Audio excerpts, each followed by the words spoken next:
was a lot of things around. I knew I have the potential. Okay. I kind of believe in myself, but it was all question of like, I always question myself.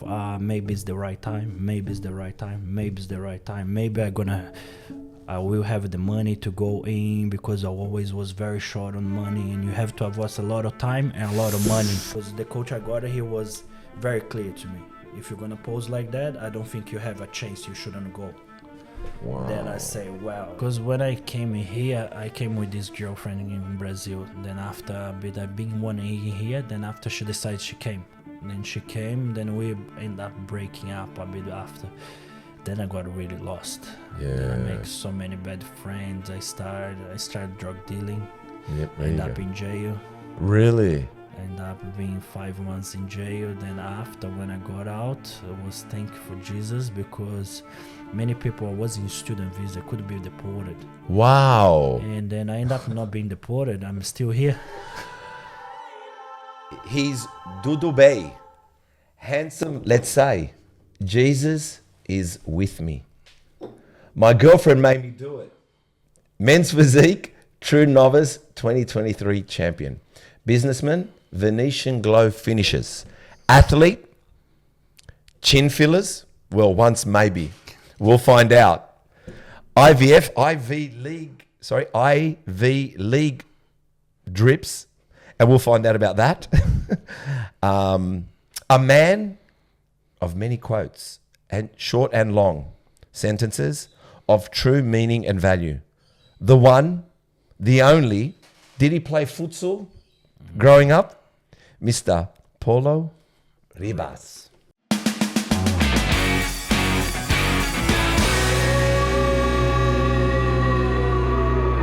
How are you, brother? Oh, good. And yourself? You good? Very good. Here we are. Welcome. Thank you very much. So, Dudu Bey. Tudo bem. Tudo bem. Sorry, I don't know. Is it hello or cheers or goodbye? Yes. Because in Greek, you can say yasu. Now, yasu means hello, means goodbye, and it means cheers.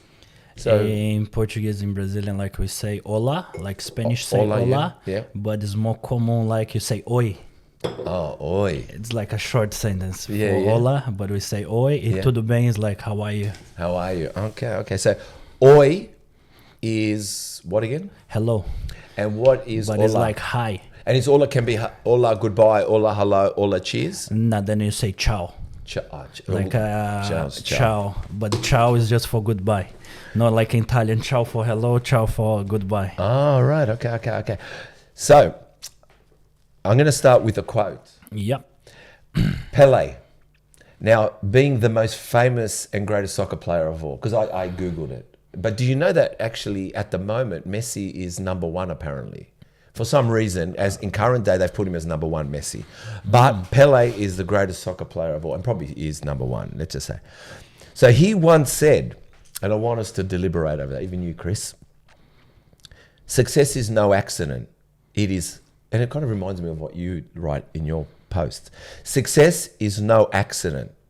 It is hard work, perseverance, learning, studying, sacrifice, and most of all, love of what you are doing and learning to do.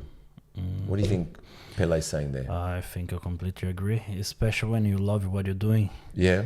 The whole thing about bodybuilding, you have to love, otherwise you can't handle it. It's too hard. You have to live for that for 24 hours your day, eating the same food, eating the food you don't want to eat, eating the time you don't want to eat. It's the same the work.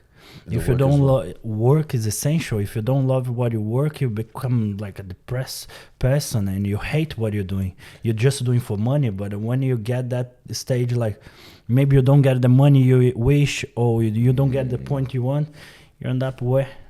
That's true. What do you reckon, Chris? Read the quote again. Okay, success is no accident. It's hard work, perseverance, learning, studying, sacrifice, and most of all, love of what you are doing and learning to do. These are his words. Yeah, definitely agree. Agree about what, mate? About everything. Success is no accident. Success is not an accident, is it? You know, when I read this, firstly, I look at the words, which I fucking hate sometimes, these words. I hate hard work. I do, but I'm a hard worker, but I hate it. I hate hard work. Fucking perseverance. I like learning, studying. I like to. I'm never good with books. I'm good with life. Give me books, I'm hopeless with books. Like Give me a book, I'm like... For studying, I have to like what I'm studying. Otherwise, I can't study. I mean, I daydream. I'm the kind of person, if you're giving to me like something to do, you say, Paulo, go and search this. I'm going to go search this, learn about this. But if you put him in a room to learn something for 10 hours, I'm going to be falling asleep. Oh, I fucking fall asleep too. But I do think... love, and I used to say, the funniest was when I was growing up, and I was in IT, so I was in computers, right? But I loved what I did, but I didn't love it. And I used to go, oh, you have to be a singer, you got to be a dancer, painter, poet. To love something, you have to be creative. Yeah. But it's not, but it's the creative world is everything. Meaning, I'll give you an example, even this podcast. To be honest, this is a painting, but behind the painting is blank canvas, nothing painted. So in life, you, Chris and me, we're painting our life. Fuck, let's paint a good picture. So that's why you have to fall in love with it. You have to look at your life. And you're right, it's not about money, even though money is good. Trust me, money makes everything easy to pay bills, easy to go on holiday, easy to just buy that. But that doesn't mean people are happy and love. Everything, because if you see, like, let's say the guy from KFC. Yeah. Who the fuck will think someone selling chicken will become a millionaire? I know. At his age too. If you love what you do, yeah. You love what you do, and you make that hard work, and you learn, and you do what you do, you can make the money. Yeah. You can go there and make the money. Yeah. It's not about I'm gonna do this and I'm gonna make the money. No, you have to love what you're doing, then you're gonna make the money. 100%. You make your own path. If you want the money, but you have to love that. Otherwise, you're gonna end up with nothing, because if you don't understand what you're doing, you're gonna lose all that money. Steve Jobs loved Apple. Jeff Bezos loves his Amazon. But Elon Musk loves Tesla, loves SpaceX, loves, like, whatever he puts his, like, he doesn't do everything. He doesn't go and make, he doesn't like those guys, sure, they invest in things, but he doesn't want a mining company. He needs you can have a mining company, be the CEO, you had land and they dig holes and you get oil. Do you have a love affair? I'm with you. Okay. First show, October 2023. You came first place, men's physique, true novice. Tell me how you felt. I want to know how you felt. Did you think this was going to be the result? Did you think you were going to win? Or were you going in with the mindset, first show, let's see how we go? No, actually, was a long years I was trying to compete. Yes. And I never had the courage, like, to say, I'm going to compete this year, because I always used to put my life or my work, everything, relationships or anything in front of my actually dream. So you had a dream to compete. How far back does that go? Since when kind of really focused on bodybuilding when I was pretty much 18 years old. How old are you now? 30. 30, okay. Welcome to 30s. I'm not 30 years old, but I've been to 30. So, okay, so from 18, you've wanted to compete. Mm-hmm. And things got in the way. Can I ask, was it things or was it you? Meaning, I've never competed. Mm-hmm. And even though I think maybe I'd like to give it one go, just one go, one go. Okay, one go. I'm nervous that, how can I get myself to that condition? Because it's a different condition. Mm-hmm. 2, will I be able to stand next to other good bodybuilders? Did you think that sometimes? Or was it things around you? No, it was a lot of things around. I knew I have the potential. Okay. I kind of believe in myself, but it was all question of, like, I always question myself, maybe it's the right time, maybe it's the right time, maybe it's the right time, maybe I will have the money to go in, because I always was very short on money, and you have to invest a lot of time and a lot of money. So money too, that's man, very yes. hard. And then eating, the problem, I always work in construction. So for me, like bodybuilding is not only training. I know it's not the training. No. The training is 30% of the results. The 70% is all about eating. It so is, man. when you work in construction, especially what I do, Fuck. I don't know how have you guys time do to it. eat. Also recover. So, to recover. Rest. Too. So I have to do a lot. I have to adapt a lot of these things. And it was a bit of courage as well. I could do in that time, Courage. but I think it wasn't the right time or wasn't the right place to compete. Hey guys, Steve here from Muscle Talks podcast. I just want to say a big thank you for everyone that's subscribed. If you haven't subscribed yet, please do so. Why subscribe? It allows us to get a bigger reach, a bigger audience, and get those that love and have a massive love affair with bodybuilding onto this podcast. Some of the elites, we're talking to them now. We've had some of them already on. So please subscribe and also hit the notification bell. Why?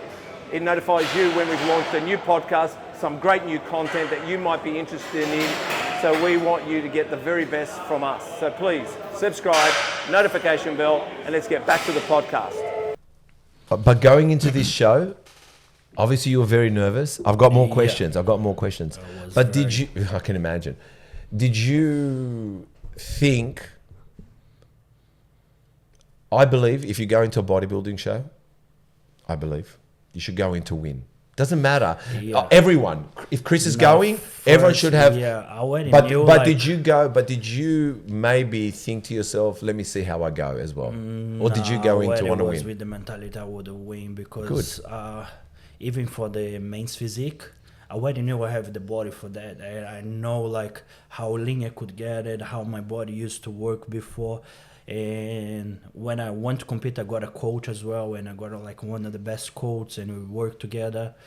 I think for myself, the only problem I had, I was not confident at all, was about posing, because I never trained pose. I never was going to like. Who It was knows? terrible. Yeah, It was of course. terrible. Yeah, I have to learn that. And like since when I started posing, and my coach even say, if you're gonna pose like that, you're not gonna be able. Because the coach I got, he was very clear to me. If you're gonna pose like that, I don't think you have a chance. You shouldn't go. Wow. Then I say, wow. Then I have to get a coach only for posing.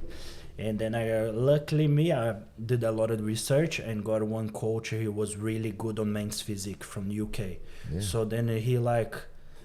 Now I know how to pose. Like he changed everything that I used to thought like that's how you have to pose and this and that. Then, but I still have a lot to learn in posing, because I still like kind of stuck like a rock. I could see. I like I said, I can see. Definitely, you were up against a lot as well. There was good contenders. There was Dr. Ash, who got the pro card. Mm-hmm. Ash is got a great body too. We had him on the podcast. But definitely from reading what you said. So the Honestly, prep. When I went there, I went to get everything. Was my mentality. You went with everything. Yeah, I had my mentality like. My mistake was about the posing, because when I did my first and when I got the trophy for the True Novice, I think I got too excited. So that got me down. When you first went out to pose? Yeah, I could see there was a because- little bit what I'm saying is you won. You had the best body. But I could see when you're telling me about getting posing right. Yes, posing in your house, posing in front of the camera, but now you've got an auditorium full of people in front of you cheering, and you've got to try to not be nervous and pose. I mean, fuck. How do you stop adrenaline? And also, my coach was from Brazil. In the same time in Brazil was at night. So he from nowhere, he stopped replying me. And the coach from Pros UK as well, he was offline. I was just there by myself with no one replying me. Say, fuck it, let's go. Good on you, man. Well, I said the prep actually started, you wrote, in January 2023. Yeah, because wait a minute, your partner Mel, what's her name? Gavilanes. Yeah. Gavilanes encouraged you to take this huge step in your bodybuilding career. Tell us about that and what she saw and sees in you. So what happened was she knew it. I want to compete, but didn't have like a kind of always putting like myself. I need to work. I need to do this. I need to do that. And she always say, but you look way better than the other competitors. Look at them. Like you have the body. Why you don't go? You should be going. I'm gonna support you. Wow. And then that was the thing pushed me to say, okay, I'm gonna give her a go then, because like actually someone is like push me and believe me, because sometimes your mate says this to you and say, nah, it's just my mate. But sometimes when you have a person that being seeing you every day and keep saying the same thing every day to you. Yeah, well, she seems like a partner can a partner can bring you down. That's one, and Or can push you up. Or can push you up. And I think the fact is that just want to say, Chris, if you press the little button on the top there, it won't make this noise anymore. It's probably is that the noise? yeah. Just press, not that one. No, the other one. That one. Yeah, hold it. There you go. That's it. Great. I know technology. Yeah, because I'm going to talk more about your girl. There's things but then so we're going to come back to her. No worries. Julio Yeah. Balestrin took you on, gave you a chance. Now is no small player. He's no small player, sorry. 2.6 million followers. He's 2.6 million followers, the coach he took on, right? I saw that Frageli. I saw that he was posing with Frageli Mantos. He's very well known. Yeah, she's the one that Julio- won Bikini Olympia, Physique, whatever it is. What's Figure. it? Figure. She won Figure, and she won Arnold's. She's amazing. So And he was a trainer Yeah, he was used to train Raymond. as well. Yeah, So it's- they work in the same brand, so they used to train together and do everything. Also, Kikac men's physique, Brazilian men's physique. So how did you reach out to him? And he's obviously a very busy guy. yeah, And he's I very don't want to busy. say that you're famous, but you're nobody. No, So what happened was I've been waiting for him. Then I did a first. I messaged him was the year before. Then he only had like kind of time in the middle of the year. Then I say, no, I'm doing by myself. The first time I was thinking to compete a year before, but then I tried to do by myself and everything went wrong. I got sick. What do you then think I made got you sick go? again. What made it go wrong? What went wrong? Because sometimes you think you understand what you're doing, and for doing a prep is not the same, and you need someone to tell you like what to do and looking another eyes to you, because when you look yourself in the mirror, sometimes you think you're never enough, or sometimes you're too much.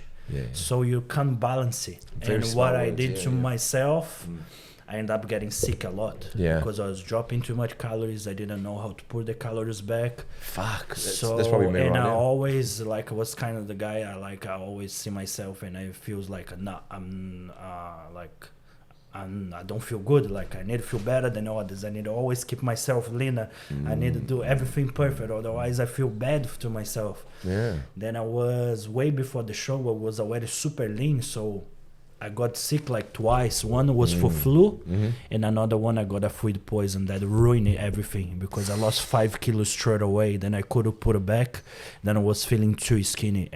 And for me, bodybuilding, I hate to say some guys like they men's physique, they skinny, but bodybuilding, it's for muscles. It's muscles, You wanna man. go there and you're gonna show your muscle. You wanna show you have volume, you have density, and you have the physique.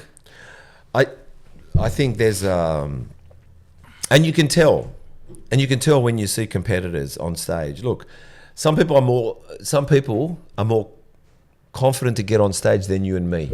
Doesn't mean they're muscular. That's They're true. just confident. Doesn't mean they're muscular. But good on them.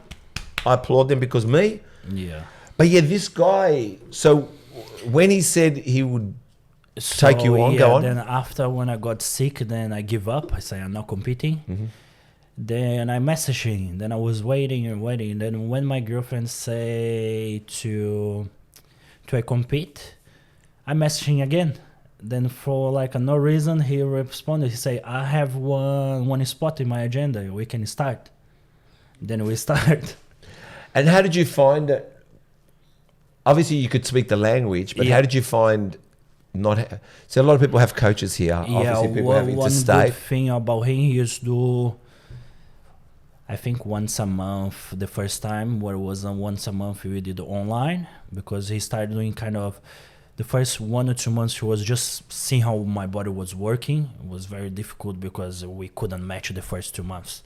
He used to tell me to do some things, eat some things, and like things I didn't like to eat.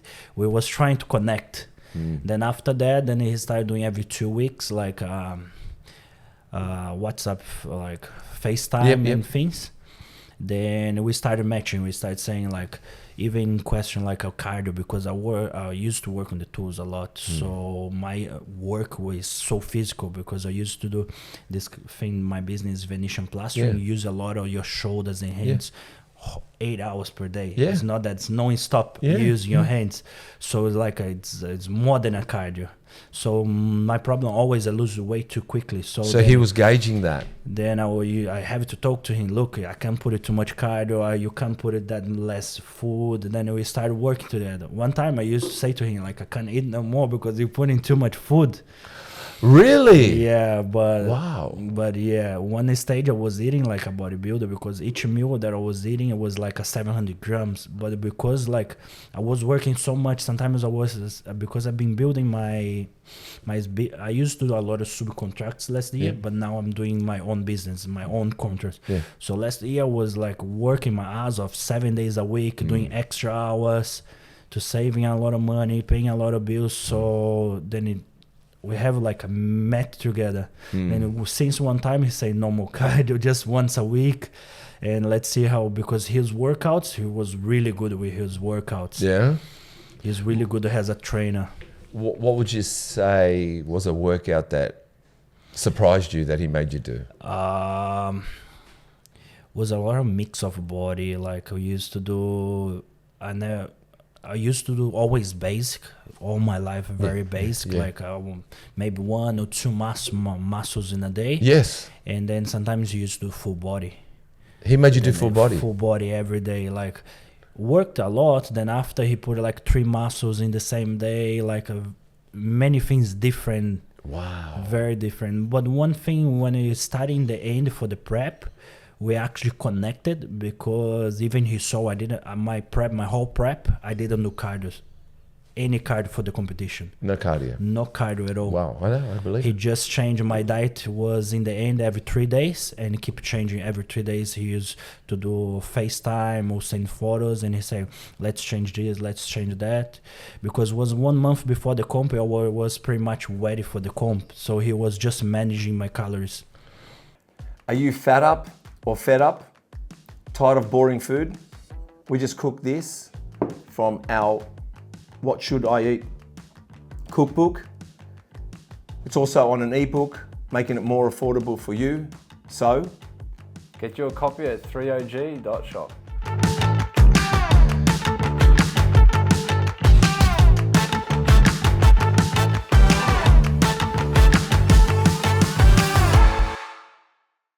Wow, I love that. I love the story, especially, like you said, you probably trained 2 body parts, and he was two, and he was going to a whole body. The whole body. Fuck, and then he make you do 3. And one thing I used to hate, I used to train like chest and back together. And one time I started loving to train back, chest together. Yes, was some things like different that I never done, and I was like, that's different. Yeah. He like I said, there's you know there's a lot of old school training techniques, because back in the 80s and 90s, especially 80s and maybe 70s, there was no fucking idea. Like these bodybuilders they never had coaches. They did it themselves, but they learnt about something about fatiguing the muscle. They knew their calories, whatever they were doing, however they were doing it. But yeah, the principles today, everyone's very disciplined in their principles.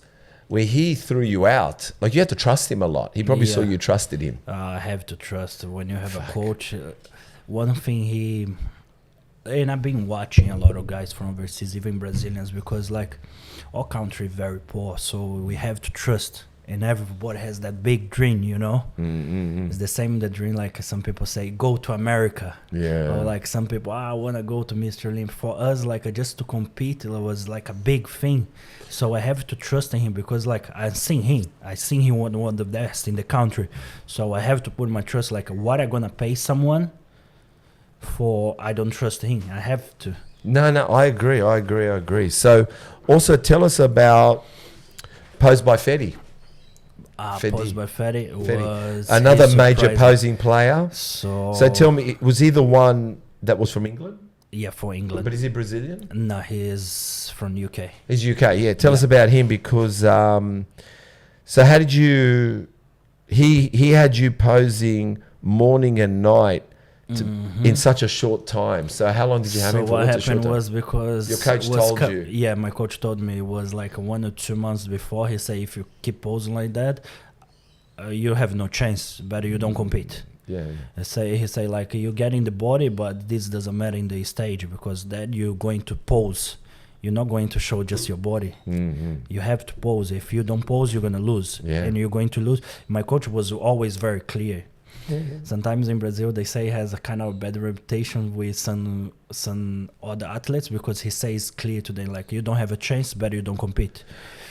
You have to be, I think. So yeah, some coaches they like kind of say to go or don't say to go, but this one he always say you have a chance or you don't have a chance, so you keep doing like that. Why you want to do like that? The same on the diet. He say, look, many times you used to talk about diet, but he says like, look, you have nothing. You want to be a bodybuilder? It's this life. You have to eat this. You have to do this workout. Otherwise, why you pay me? Yeah. Exactly. He's right. That's what he says. Like, so then when he says like about the posing, and I used to focus too much on posing too, but then having someone in there to like teach me and doing every day then helped me a lot. Then when I reached to him, I was looking his videos on Instagram. He teaches everyone. He even posts so many things like for free. Then I was like, this guy is good. I think he's gonna help me. Yeah. And I tried to read a couple Brazilians, but no one like kind of has this knowledge or the thing he posts like teaching every single angle and showing. And in the category that I wanted was a men's physique, and I saw he was very good, and I said, let's give it a go. Then it was like a 1 month intense. First it started like every day at night. After we have to like meet your times and make me pose like twice a day. And like the more I posing, and he was teaching me and going, what you have to do, show this, show that. When was it when you felt you got your posing right? Was the last week. The last week. The last week. That's when he says to me as well. He say, "Look, now you're doing great. Like we need still manage couple things, but now you're doing great." How did you feel on the day when they called your number out? Were you nervous about the posing, or you had it down pat? Moment, I was not more scared of the posing. I was just more scared of like I didn't feel I was too pumped. Because I didn't have too much food in that day. That's what I was scared, because everybody was cheating, like eating cookies, eating this, eating that. My coach say only to carb up with fruit. I was carbing up clean since the last day on Saturday, and then I compete on Sunday. I was carbing up clean. Well, that made you win. I guess that made you win. I realized as well, because at nationals, that's what happened. I did completely different. My coach went completely different process. And like got me very bad.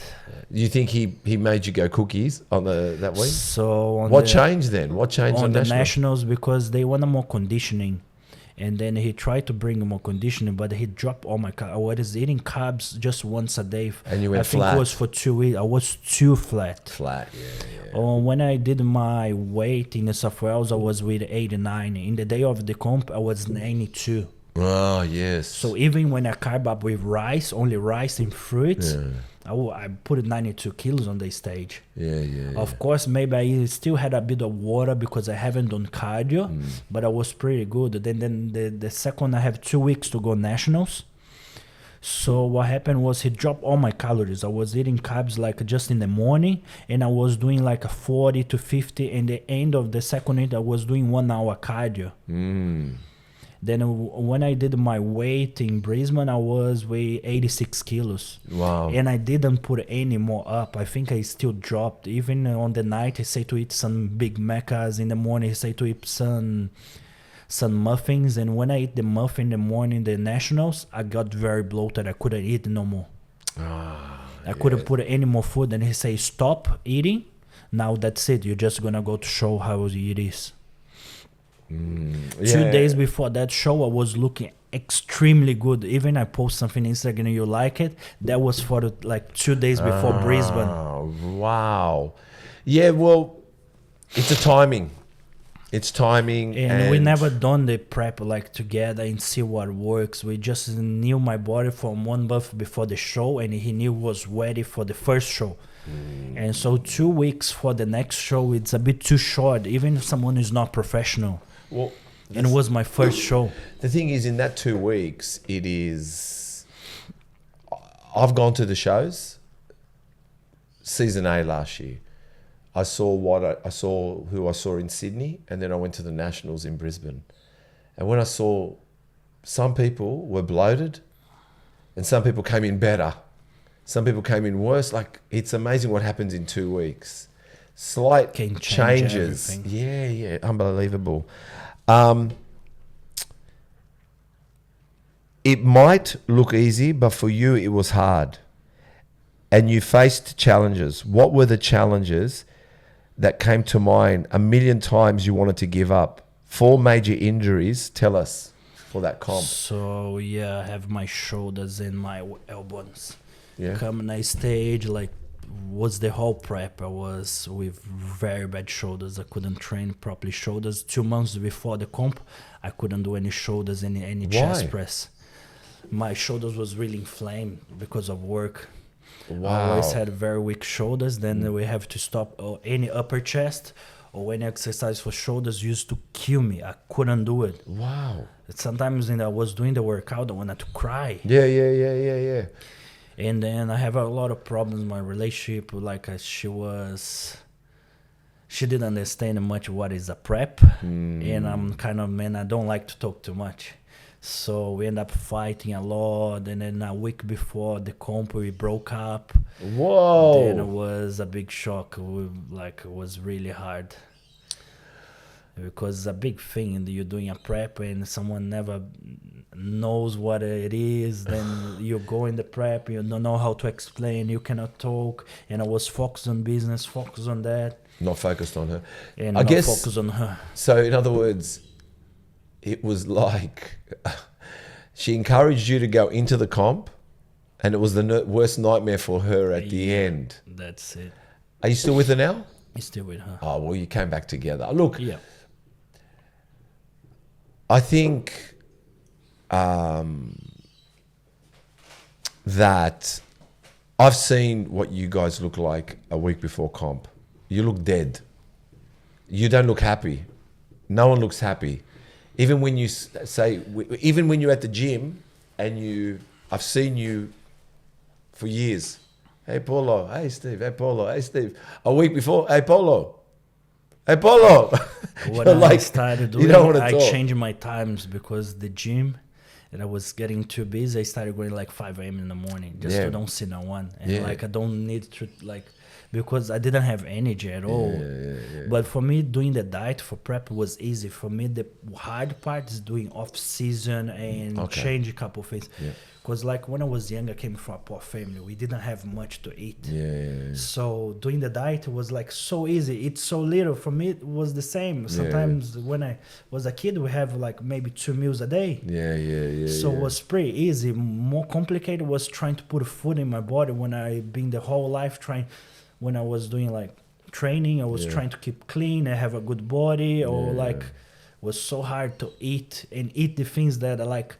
So many things I didn't like it, and in the result, like with the connection with my coach, we understand some things I can't eat and some things I can eat. Yeah. So we got in that because was so many things like fibers.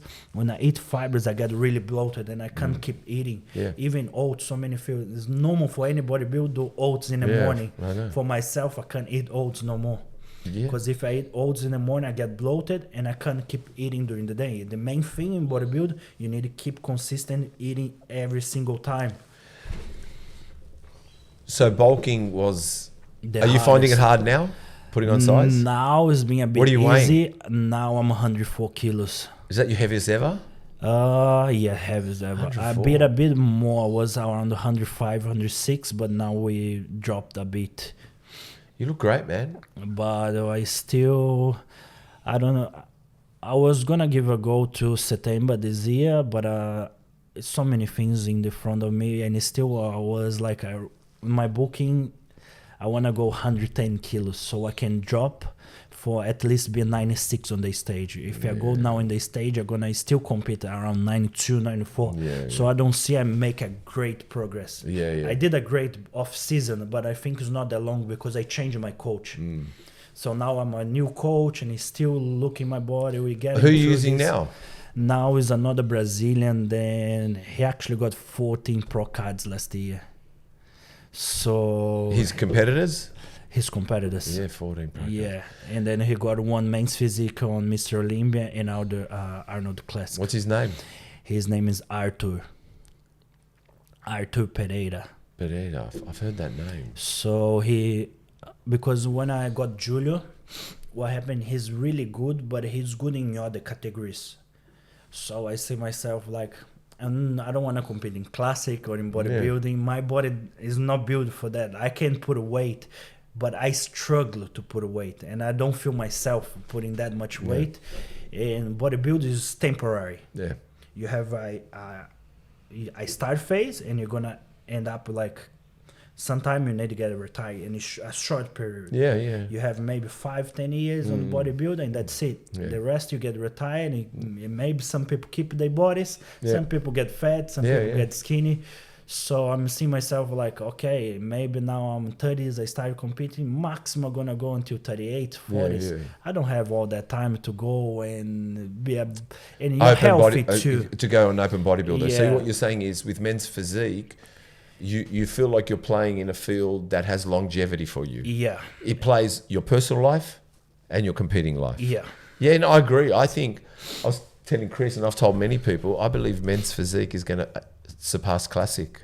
I do believe it. Yeah. Why? Because it's, when I look at men's physique, I also believe that body you can have on the beach.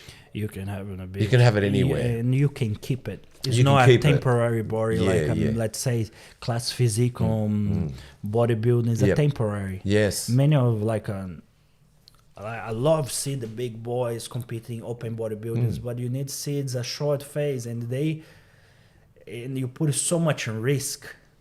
It's a lot of, I know. And I already have a lot of injuries, so I can't go that heavy. Otherwise, I'm gonna have more injuries, and I'm gonna be depressed on myself because I'm not gonna be able to train anymore. And for me, like if I don't compete, trainings are my main things, my space of peace. When I go to the gym, I just want to go there, disconnect from everything. It's very smart. It's very smart. I want to ask, you said something about, and I'm going to talk about Brazil. Where are you from in Brazil? I'm from South Brazil. Is the name of my city is the state. I grew up in Paraná, Curitiba, but I've been born like in the middle of the South in Santa Catarina. What's the population? Oof, I can't remember, but it's way Millions, bigger. yeah. I know São Paulo's Millions. got 20 million plus. Yeah, there. I think Curitiba 2.2, something like that. So tell me, you talk about poor, you talk about not eating much, and I've read a little bit recently with Brazil too, because to have you on, tell me something. Why, with such poverty, in a sense, why do you guys come across also very proud, like, and hungry, meaning for success? You all Brazilian boys and girls have an element of confidence. I don't know where you get that. People don't get that with money. You have to, it has to be distilled in your culture to have a little bit of confidence. There's a smile in you guys. You don't know when a Brazilian is stressed. He doesn't show it. Greeks, maybe. I don't know about Macedonians. They never look happy. But with the Brazilians, there's a smile there always. Tell me, what is it about the culture? I think it's love, eh? The love affair of the culture, the love affair of family, the love. What is it that makes you guys with very little seem like you have a lot, but you know you don't have it, but you want to go get it? I think it's the trust. What do we go through over there? Then you see like all the world around, then we feel confident because we see like they have everything and they're not happy. Yes. We have so little. And you're happy. You know, that's I think is the one of the things, but there's so many other things because what we pass over there is completely different from around the world. I had this Nepalese cook. I used to have a shop, a juice bar in the city, and I had this Nepalese guy. And Nepalese are very, spiritual kind of Buddha. I don't know, whatever they are. His name was Jipi. Gyanendra was his Nepalese name. And I said to him one day, okay, man, don't become a Western person. Like, don't be us. Stay in your culture. You guys seemingly seem happy with very little. It seems like when you come to Australia or go to America or come to this Western fucking world, once you fall trapped to us and this, you're not happy if you don't have a lot, is shit. But some countries have a little bit, but be happy. Even struggle the little bit, but still be happy. So sometimes I wonder what is happening in our world today, because you guys are coming over, but I feel like saying, be careful, man. It's not that good here. You might not smile. You know what I mean? But true. Like I said, the Brazilians do hold. Is it the love of family? Is it the love of country? What is the love? To love, to be happy, but with very little. What is it? Who is it? Is it the mum? Is it the because like in my part, in your part, I didn't have much like I don't think it's about the culture because our culture in there is a bit fucked up because the government and corruption has too much corruption there. So we have the trauma of the country, like kind of we like the country, but like when you ask me for me like Brazil is good, they're gonna say to you Brazil is good for you, go there for tourism, but to live in there it's very bad. So what is it then that gives you for myself? The confidence wasn't and much love? Family because I grew up apart from my family. I left home when I was pretty much 14 years old, and I started doing everything my own. Okay. So I always like I don't have a dad. I never met my dad in my life. I don't know his name or nothing. And my mom had me when I was very young. She was 17 and actually tried to abort. So she never wanted me. Wow. So what happened was... Does she want you now? Now we're fine. My grandparents kind of used to take care of me. Then after, I always be jumping house by houses with my grandparents, with my mom. But they didn't have money at all. So one time I used to live with my mother a bit. Then I had a stepfather. So was really hard. It was really hard because he was involved in all the crime, drugs, alcohol, and he used to bash my mom every weekend. He used to destroy the house, bash my mom. Then one time we fought. I got a knife to him. I said, "You're not bashing my mom." And I was 14 years old. But what was bad because I was involved already in gangs in the street. You were? So I couldn't handle no more. I said, now I'm a man. I know what I'm doing. So then we fought, and I have to leave home. Then luckily my uncle already was, I think my uncle was around 18. He was leaving my aunt. Then he would say like, come leave us. I find a work for you and you come over. Then since that day, I started paying my rent, pay everything. Everything changed? Yeah, everything changed. I was a man. Yeah. What did you do for work in Brazil? Oh, I did a bit of everything. Whatever I could do it. Yeah. Because whatever you could make money, you would do it. So what were the The gangs? first- What were the gangs like? Let's go back to the gangs. What was it like Well, being in a when gang? I was I've never been 14, in. You been in a gang? was pretty much in the school. Then I always like, because I grew up, my stepfather was pretty much like always involved in crime. Yeah, fuck, it was around you. And then it was around me. So what happened was always in that environment. And then when I started in school as well, then I started with fighting every time. I barely make to school, to be honest. I used to jump the fence. I always outside. I always did like the school calling my mother. My mother used to not even pick up the telephone. And when it was my grandparents, they have like probably like my auntie, my uncle was really young in that age, so they have too much going on. And my grandmother as well, she has schizophrenia, so she was in and out of the hospital. Schizophrenia? Your mum? My grandmother. Your grandmother? So Your world. I was just out of the world. You didn't know which way was forward, did you? So then I got involved in the gangs. Then was kind of like I escaped from everything was around me. Then I used to feel safe over there. So whatever happened. When you were in the gangs, I'm assuming, sometimes gangs look for a vulnerable person, but you weren't vulnerable. I wasn't really, because I used to fight a lot. So Since I was young, I used to do a lot of fightings. So that's what happened. One of my best mates, his mother was a drug dealer, was one of the biggest drug dealer in the city. But his mother, because his dad died, and then the business ended up for his mother. Wow. So he was my best friend. We were always together. Then I started doing drugs. I was really down drugs as well. Wow. So, and then it was me and him actually like all the time. So one used to protect each other, you know what I mean? And then end up like getting big and like we was running the whole like suburb, because in Brazil it's not like, it's kind of like in USA, it's like suburb by suburb. If you like, you come to my area, you can't come to my area. Or like where we are, you can't come where we are. It's always like that. Wow. And what age was it when you got out? When you felt like that's enough, I can't do this? Yeah, then I was trying to change my life. Then I went to live. My uncle was another city. He was working, studying at night, because I think he was just 17 or 18 too. He was very young. And you were 14? I was 14. I think it was barely a make 15 or 14. It was around that age. Then Quite young for you now to know to want to get out. I couldn't stay, because even my stepfather say, if you stay, we're gonna kill each other. So it's like in the time like.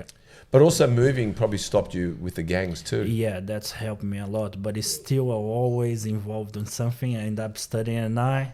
Then make some friends. Then it started like. That was a bit easy. Then I used to smoke weed. But one thing what happened was one of my auntie, she used to live with me and my uncle. She is one of the oldest. She used to love sports. So that's why, but I used to be worst in sports. Yeah. I used to hate. The only thing I used to be good was in fighting. Yes. But fighting used to make me more violent. Yes. So then I did rugby in Brazil. Oh, Not yeah. for long. No? No, I wasn't good at all. I broke my fingers one time playing. But this was a rugby for the community. Then they have a gym for free. That's where I started. I started going to the gym. Then I get the passion for the gym, because I see my body changing. And I was always super lean, super fit. Like always you see the kids with 15 years old. Paulo was different. Always super fit. I wasn't big, but I was super fit. Yes. So is that when bodybuilding captures your attention? Yeah, that was more for myself, because I want to feel strong. Always my life was like I need to protect myself. I need to protect people around me. It was more kind of that. But then it was becoming like a 14 to 18. Then I started like going out. I used to have a fake idea where I used to go party. Then what happened was I used to see a lot of big guys. And then I make a lot of friends as well. There was bodybuilders in the gym. Then I started saying like I want to be a bodybuilder, and I never liked it to do like drugs or alcohol, because I grew up with that kind of life and I didn't want for myself. Got it. So then I started saying like what I'm doing with this, like that's not for me. Yeah. Wow. And then when I started getting relationship with these people, like make friends, then I say, no, that's not my life anymore. Then I say I want to compete. because my friends used to say, you have a good body, you're so young, maybe you have a good genetics, but I never believe my genetics. When one thing as well, my girlfriend say, you have the best genetics, you should compete, but always I don't feel, because some of Brazilians, they have better genetics than me. Yeah, you always genetics. try to compare yourself with the others. You do. Then I was like, nah. The one thing, Brazil, I was seeing a Brazilian girl for a little while. And she told me that it even stems from the mothers going up and going down, that their teeth has to be very nice. Yeah. Their boobs. Their boobs. Pretty much they had to have certain features, and they encouraged each other, the women, the mother, the daughter, everybody else, because it was. And so to I take get. care of themselves. So why though? Why do you think that is for the women, but also the men too? The men too. Why? I don't know. Since in school, even they make you brush like your teeth 3 times a day. Whoa, yeah, Brazilians is very picky of the appearance, like how they look like. Yes. Even like some people comes very poor. It's everything about looking. Yeah, I don't know, but do you know why? No, it's just cultural. It's cultural, right? Here we go. Lastly, for that comp, men's physique, it was Jesus that helped you get through when you were weak, and that you wouldn't be here today. Anyone would have given up. You are so proud of what you went through and all the challenges. They're your words. So tell us about, how did Jesus get you through that? So when I was way before the bodybuilding part, then I wanna compete. Then since all my childhood, I used to don't believe in God at all. Of course. I used to hate people talking in God. Yep. My grandfather, we really Christians, but what we saw him has too many corruption in Brazil. So his church was dealing with corruption, and he stops going to church, but he still keep his faith. He used to read the Bible every day. Yeah. But that was destroy our family for some point, because he was really poor and always like God. He was the kind of man like God will help, but he wasn't not doing anything for like God will help. And he was like a 2 week. Always he used to do some business, he used to lose a lot of money, or do something, lose a lot of money. He live like that. And you never see like a day strength, like, oh no, we're not gonna live like that. It's people take my money, I'm gonna take my money back. He always kind of the Christian, like, okay, I forgive. Now in these days, I see how great, how he heart was. He was. But when you're a kid, you can't accept that kind of thing. So It's not fair all the time, is it? It doesn't seem fair. So what happened was that make me like all in my whole life, like don't have a dad, all what I went through when I was kid, like make me really fine. Even like a Jesus, see like so many people, because Brazil is the population or is Catholic or Christian. Yep. So that's nothing else in there to you believe in, and I don't believe in. But when it came a time I had one girlfriend, she was Christian, and then I have many other girlfriends, but always they try, let's go to church together, let's do something different, because Sundays is church. Yes, of course. So I used to always say, nah, go another day. Yeah. Then with this one happened, one thing was cool about it, because I say, yes, let's go. She was feeling like she was Christian, but she was being a long time she didn't used to go to church. Then she wanted like someone like to go together. And I say, okay, I go. Yeah. Then I went one time, second time, third time. Then I think every time I used to go to church, the pastor, since he was speaking to me, all the bad things I went through, all that kind of things. And then when he was speaking Jesus, then I started believing like, well, that's real. That makes sense. That makes sense. Then what happened one day, I think I was going 1 month in a row. Then I started believing. I started like accepting the words. And one day, then he say, who wants to get baptized? Put your hands up. Then I was feeling to put my hand up. Then my girlfriend at that age, she say, are you sure you don't want to do kind of, you have an introduction first? Then I started going Sunday mornings in the church, because you used to go at 9 on church. And on Sunday mornings, I started doing kind of I understand of the Bible, this. Then it was like I did pretty much for a week, pretty much. I think can't remember properly, but then it was pretty much 2 weeks after. Then he said again, someone wanna get baptized? Put your hands up. Then I put my hands. Then after that changed everything. I went in a retreat. Then after I got baptized, then oh my God, that's changed a lot. Because I went to that retreat, you couldn't speak. Was the whole retreat, like it was 2 days, you couldn't speak with each other. It was silent. It was just preaching, teaching you, and then trying to leave everything in the past, and then helping me move on a lot from my past and understand what Jesus was doing in my life and what he prepared me to do it. So, and long a bit before I moved to Australia, like it was pretty much 8 months after. So all this happened in Brazil. A bit before to come to here. And so then somehow all this got you here. Yeah. So then after that retreat, I started reading the Bible. I never used to open the Bible. I used to say, nah. And I read the whole Bible. Wow. Then that's what got me into Christianity, and led. I understand everything. Then I read and then understand. Even my name, who chose my name was my grandmother. Yeah. And she was Christian. And then my name is Paulo. Yeah. Was because of Paul from the Bible. All right. And the name of my uncle as well is like Tiago, but the name is James on the Bible. So everything was connected my whole life, but I never had the eyes to see it. So that brought you here. How did you navigate? Have you always been able to navigate with Jesus in your life, or have you let go sometimes and come back? Up and downs, a lot up and downs. Especially when I came here, I was so faithful, full of power, and then navigate all like it was a new experience. I came with no English in here. I didn't know a word English.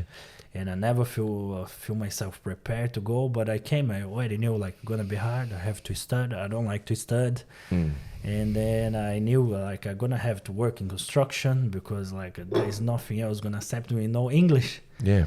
And then I was lucky because the first week I find a job. I came because I have one auntie used to living here. So she was living here, but a bit after she moved to New Zealand. So what happened, I just could stay 1 month pretty much in her house. I came in with $100 in my pocket, no money. She just her help to say, come and try to do something in here. See if you can save some money, go back, or make some money staying here. Then the first week I found a job, and the guy used to speak Portuguese, so I ended up working for him pretty much for 7 years. Oh, wow.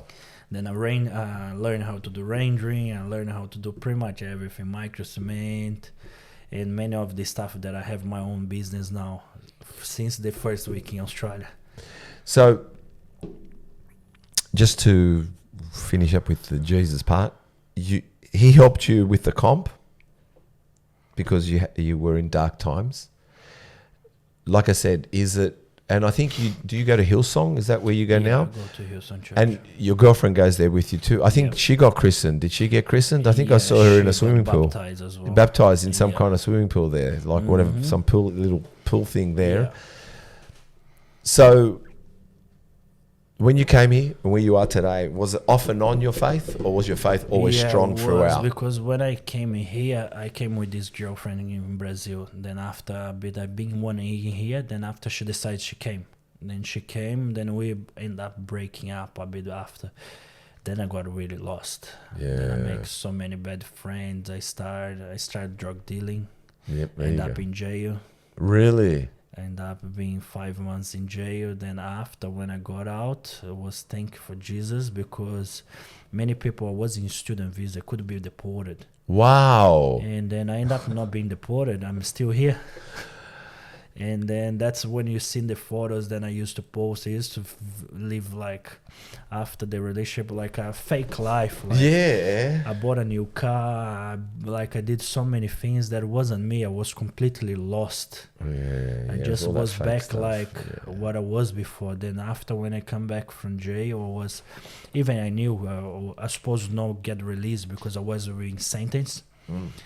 and I was gonna get deported because if you get more than 2 years in jail, you get deported. So I got 5 months. Then after they gave me good behavior bond because I appeal in the district court, I think. Yeah, district court.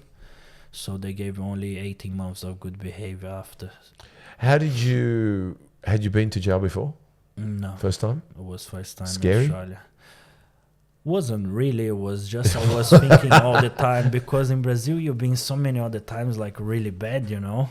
So when you So in jail over there, it's 10 times worse than here. yeah, but you haven't been to jail, man. I This is your just first was time in just jail. kind of scared because I was like, I end up thinking about the whole life. I wanted to stay here.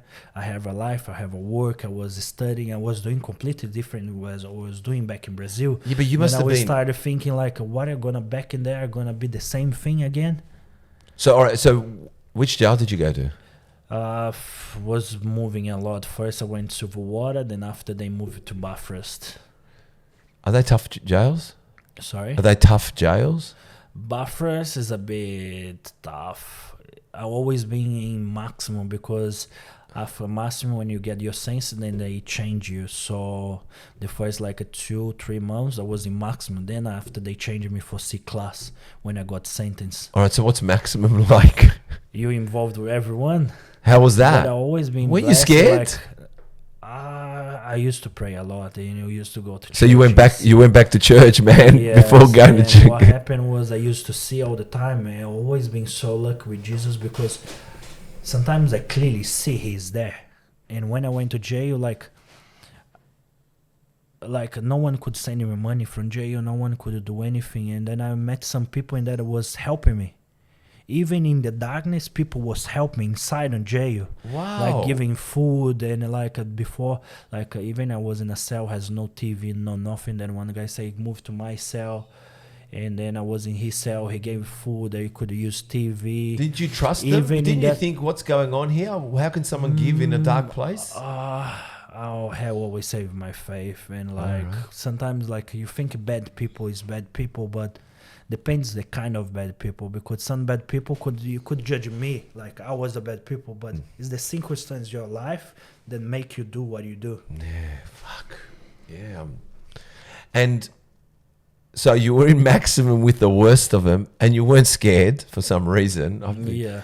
And then you went to C class. What's C class? It's pretty much you're free the whole day. Then you wake up at 6, they leave you free until 6 p.m. Then you've been like in the yard, you have a gym to go. You can do you can work inside the jail. Work inside the jail? What do you do for work? You can be cleaning, food, whatever. Do they pay you? Find. They kind of pay. I got one time a job on the kitchen because I wanted to train and I wanted to eat. Yeah. And then the kitchen you can like kind of eat more. Yeah. But the problem was when you see class in the minimum security. So the job was outside the jail. Pretty much you walk outside the jail to go in the warehouse to do the food. So I worked for like a couple weeks after they stopped me because they say I didn't have a visa. They And think then you're it going to was do a dangerous to do a run run. Okay, yeah. to escape. So then I stopped working. So what does maximum do? Do they tell you when to wake up, what to do, what to Pretty do? much like you just been, I think 2 or 3 hours during the day outside, and the rest of the day you being inside. And many times they do locked out, so you being pretty much the whole week inside. If have any fight or anything, they lock you up. So in other words, They shower everyone together. did you? This is the jail thing.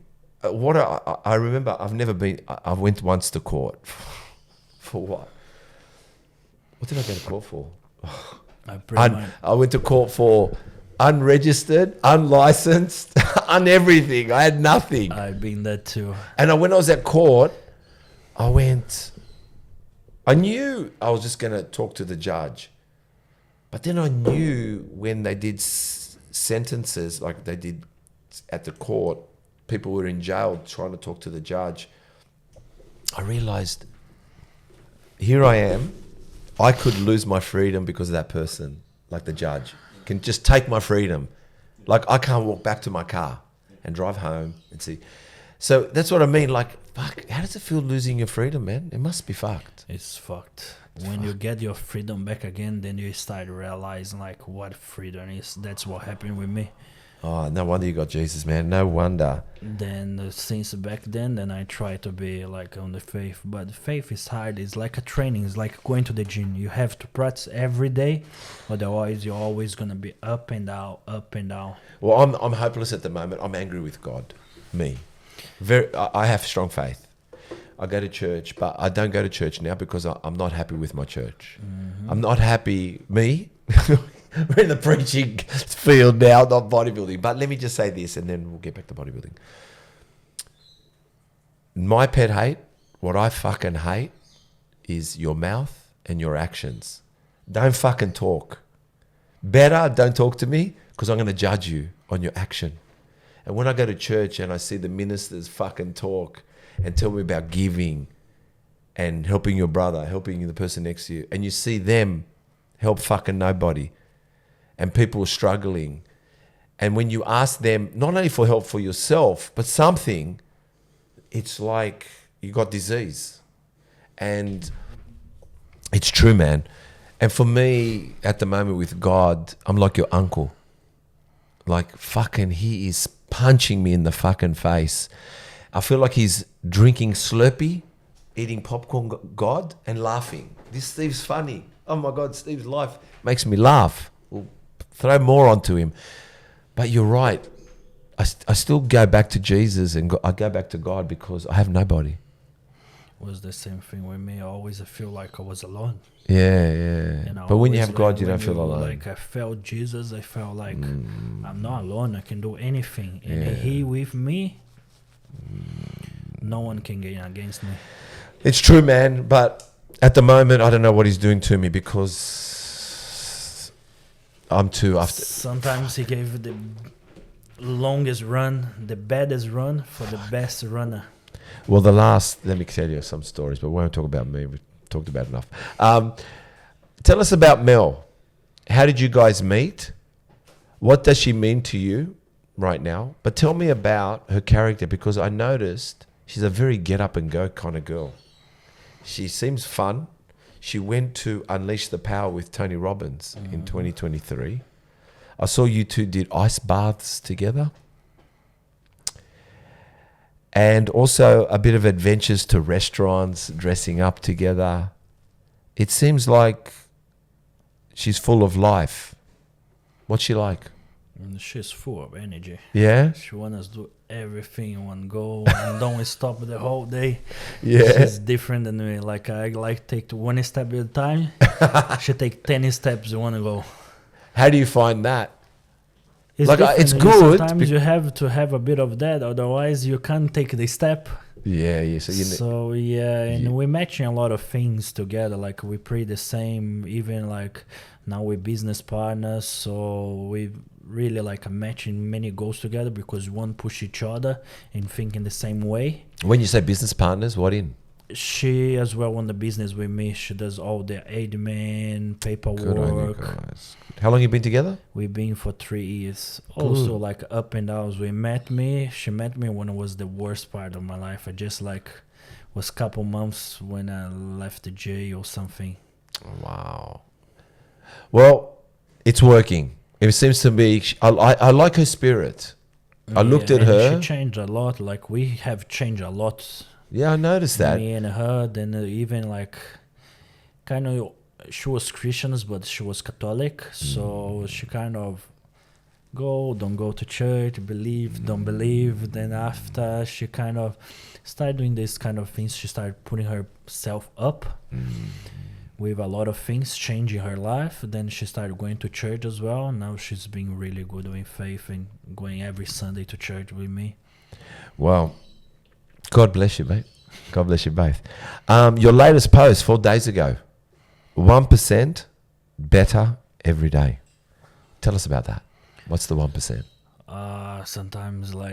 Sometimes you think you don't make any progress. So you talk about even the littlest things. Yeah, I think the little things, like when you see like, okay, I'm getting there. Then at that 1%, you know, like you're doing better. If you know you're doing 1% every day, in the end of the year, you're doing 300%, 356%. I mean, you have to maybe think when you say 1% better every day. It's true, man. You can make 10 every day. Sometimes you make 0. But if you make that 1%, you're there. It made me think about this 1% thing because you know, like I went up to Queensland. You know, I fucking drove to Queensland, man. Overnight, I didn't sleep. I had to go. I think something said I had to go find out something. Even though when I spoke to you, but coming back, I found out something different in my mind and my heart.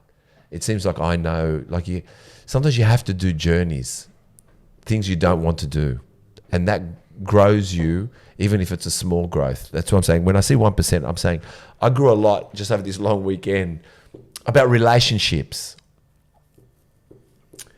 But I had to do 10 hours of it. A 10-hour drive and a 10-hour drive home, 20 hours to realize maybe something's not right for me, to know what I'm worth. Even when things are good, nothing bad. But like I said, that's 1% for me to do today. Because even when I arrived back home yesterday at 2:00, the first thing I did was I cooked chicken, boiled rice, back to fucking, got my eggs. You probably see all my rice cakes. I made myself my rice cake with peanut butter. I went to bed 1:30 in the morning writing this. I went to the gym because I was 4 days in Queensland. I said, I'm fucking back and better. Like I said, sometimes you have to, like you said, when you lose your freedom and you have to appreciate it. And sometimes freedom is lost with people. You're very lucky to have a girl that supports you. I promise you.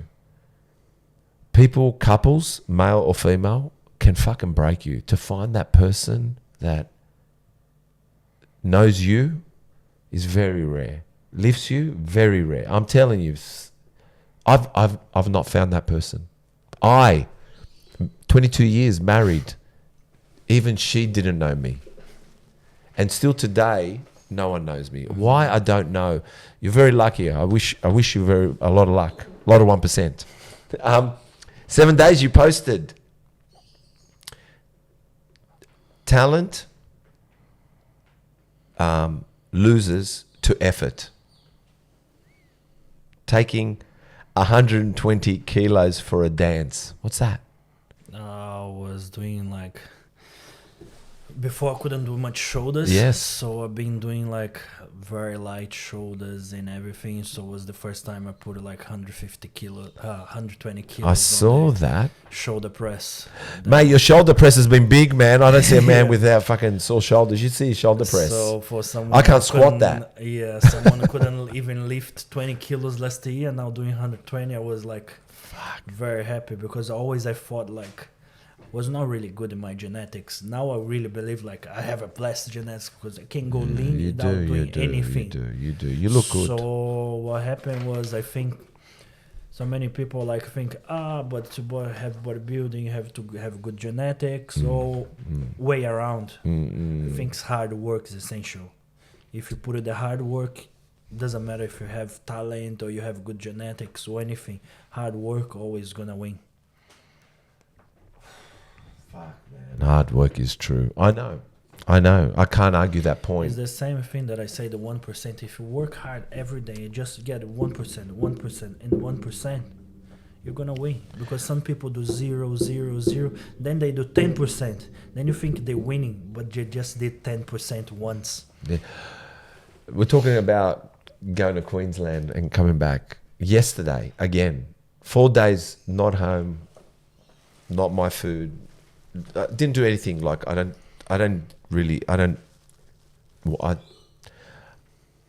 never really smoked, but I smoked for a little while. Not just cigarettes we're talking about. And I don't drink. I haven't drank. Like me and you, maybe we'll have if we wanted to drink, we drink a drink together. But by myself, I don't celebrate. I don't drink. I don't drink at all. I don't drink at all. Yeah. Really hate. Yeah, me too. Celebrate. I hate drinking. Yeah, me too. Since I started, like I I say like it's not myself. I don't like the drugs. I don't like to drink. Like I don't like it at all. I don't even like to taste. I don't even like come closer. I had some wine up when I was in Queensland, and like I said, it's just nothing for me. But I have to say, from 2 o'clock when I got back here, 2:30, to even this morning, my walk back, fucking 1%ers. From 2 o'clock till before you came, I checked everything that I didn't do for 4 days. I bring it into 12 hours, like everything. Like got up in the morning, had my Greek coffee, then I went for my walk, 5Ks, came back, then you arrived, have my shower, I made sure I shaved nice, like get the mo back. Everything, it's always the 1%ers. You have to bring yourself back, and the 1% keeps you back. Little keeps you the same. The 1%, you know what I mean? I like I said, I totally agree. 6th of April, you had a post, and you played Sia, Unstoppable. I'm unstoppable. I'm a Porsche with no brakes. And you're walking out. You must have gone away somewhere. You've got to see this post. He's out, looks like the Hunter Valley, something. He's walking, he's got his towel, big back, the wings are on. And then he walks and he's playing Sia. I'm unstoppable. I'm a Porsche without no brakes. And then he takes his towel off and drops, and there he is with his butt naked doing this. Tell us about that, mister. It was more like a joke. My girlfriend would say, you don't post anything a long time, blah, blah, blah. Why you don't do anything? And then I say, okay, I'm going to post something. I'm allowed to post something. Then it was really a nice place to do it. Then what happened was like, it's kind of, the King Leon when he comes with the lion. Was feeling like that. I say, that's the best pose I can do now. It was very good, bro. I loved it. Yeah, you got to see it. They've done it perfectly. Chris is a cinematographer. If you watch it, she did a great job. She had the distance coming back to him, and then he pulls undoes the towel, drops it, and does this. She was filming. She was filming, yeah. So it's very well done. It's very well. Chris will like it. We've got people have asked you a question. Yeehaw. All right, you're very popular. Okay, this is the question from the fans and the followers on Instagram. Anderson Zandomenko. Do you know that one name? Yeah. Anderson. He wanted to know who's preparing your food and your diet. Right now, not maybe before I used to try to make myself, but now I get for Papa Macros. You get Papa Macros? Yeah. Do you use the discount code?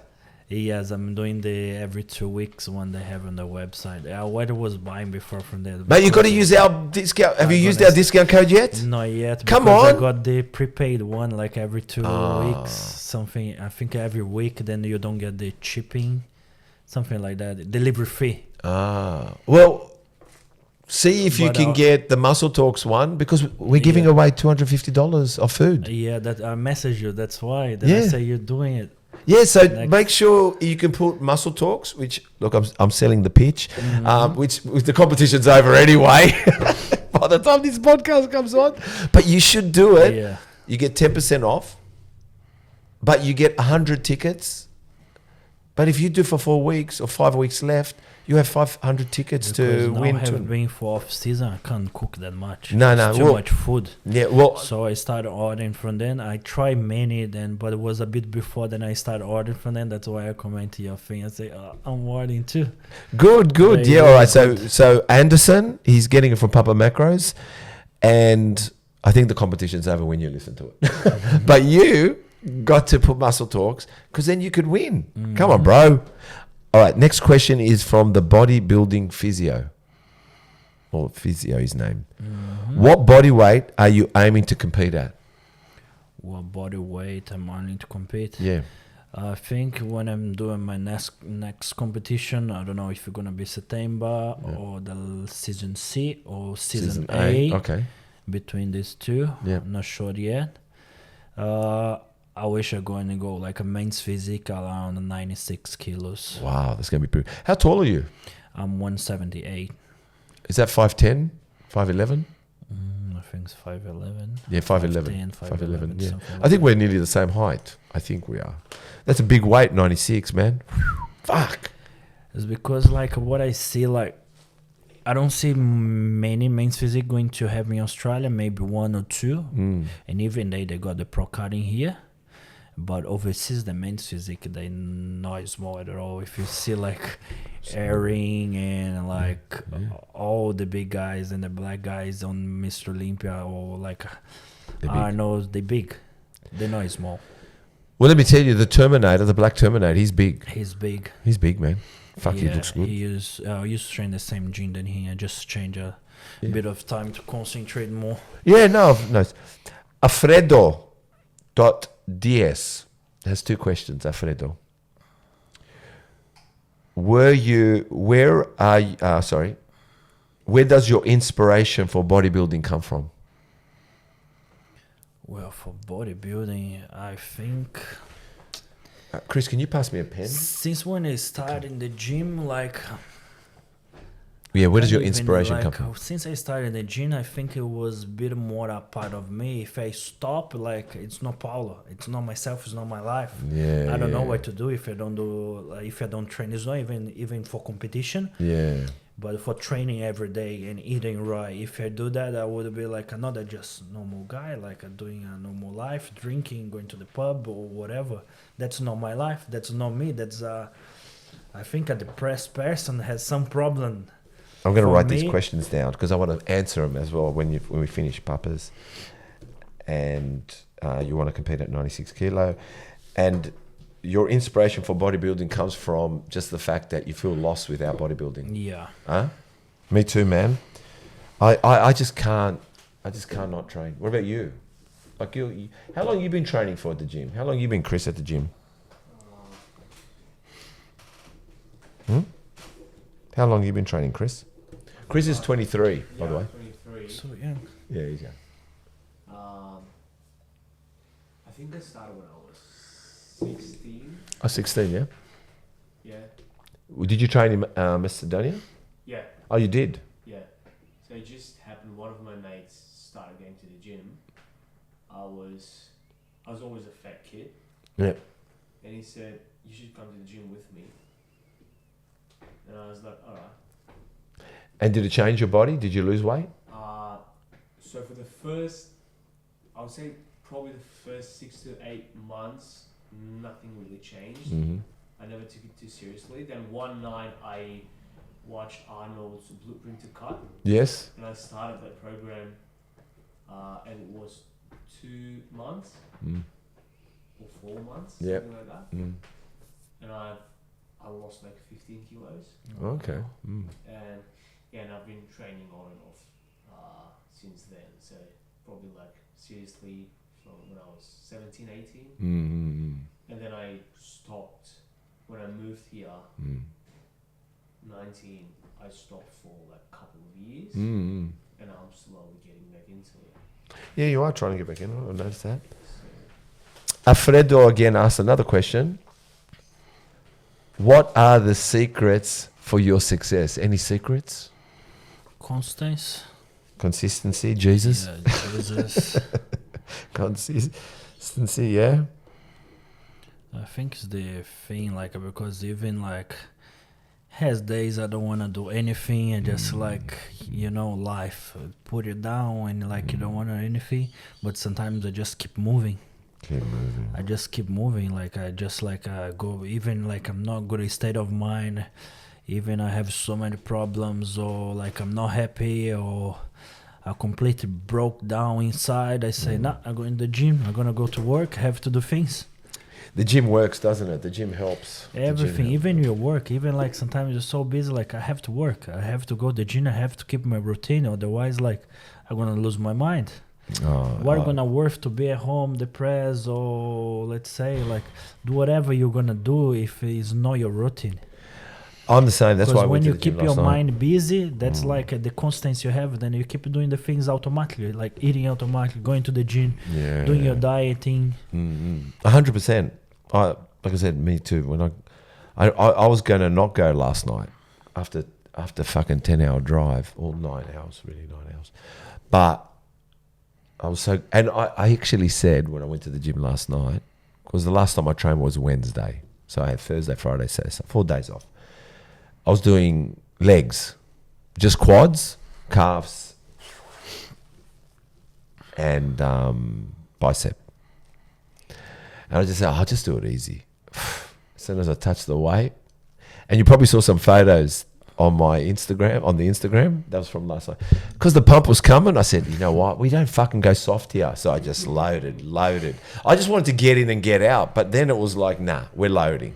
We've got to push. We've got to feel this thing. We're not wasting time here. All the 1%. Mm-hmm. Okay, thank you for answering their questions. I'm going to answer them for you on the Instagram. All right, hot topic. This is outside topic. Brazil has possibly won the most football World Cups. You like the World Cup? You like soccer? Not really. Okay, they do really good. It doesn't matter. But because of poverty, it's futsal. They do a lot of futsal in Brazil because you don't have a lot of parks, greenery, and everyone plays the inside sport on the street. On the street. Yeah. I think what I was going to ask, did you play futsal at all? No? No, at all. Even in school, when I used to put me to play, I used to break the keys. Yeah? I was a troublemaker. Just a troublemaker. Probably sold drugs to the kids anyway. Well, it doesn't matter. You have to survive. Well, I guess then my thing is, why teeth, good looks, big boobs, sexy body, always happy in poverty, why is soccer such a religious sport in Brazil? Yeah, I think all because of this street. Because since you're a kid, the first thing like they How do you give get a out? ball, Oh yeah, how do you and get you go play in the street. Yeah. And you see like a lot of like for me now one of the inspirations for me like going to the bodybuilding. Yeah, go ahead. Was the same thing. See Raymond, he came as like really the poverty, like from nowhere. Yeah, Raymond, go go to the top. Yeah. And so many bodybuilders now because bodybuilding is not a cheap sport. I don't recommend to no one like you invest everything go to bodybuilding. No, you have to build your base. You have to have some structure like your work or something that you support yourself. Then you can do bodybuilding. Also, the bodybuilding doesn't give you money for the sport. You don't win anything. It doesn't win anything. So, you spend all your money. Like, don't dream that about like it's a hard work to get in the top. So you have to have a structure and your work and or your business or something that you make money and like you can support yourself to go and compete.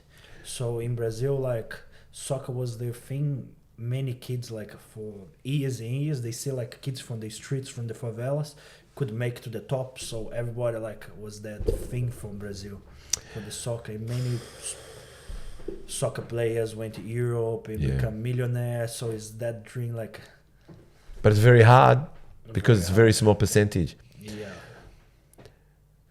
I went blank on this question. Just give me a second. So tell me, Ramon, he's got his hands full at the moment. He's got that guy Wesley, and he's got C-Bum. What do you think he needs to do to get number one? So what happened to him was people put a lot of faith on him. Yeah. And he was with the ego full because he has a great genetics. And he came in a stage as well, he making a lot of money in bodybuilding. It's not little money. So many people was like putting him too up and he thought he was already guaranteed and he believed in his coach too. So he prepared himself in 6 weeks. No. He prepared himself in 6 weeks. He took 2 months after Mr. Olympia in holidays. So, and he believed in it. He was saying in a podcast, he thought he was unready. Then his coach said, no, you can do in 6 weeks. Then he give a go in 6 weeks. And then I think one thing here as well, everybody saying believe in him, he believed in himself, and he give a go for 6 weeks. Then he lose. And he thought like the talent would win the hard work. And that's what happened with the other guy who won the Arnold Classic. The hard work ended up winning. The hard work did win. I was going to say, get the microphone close to him. Yeah. So tell me, this is what I was going to answer your question.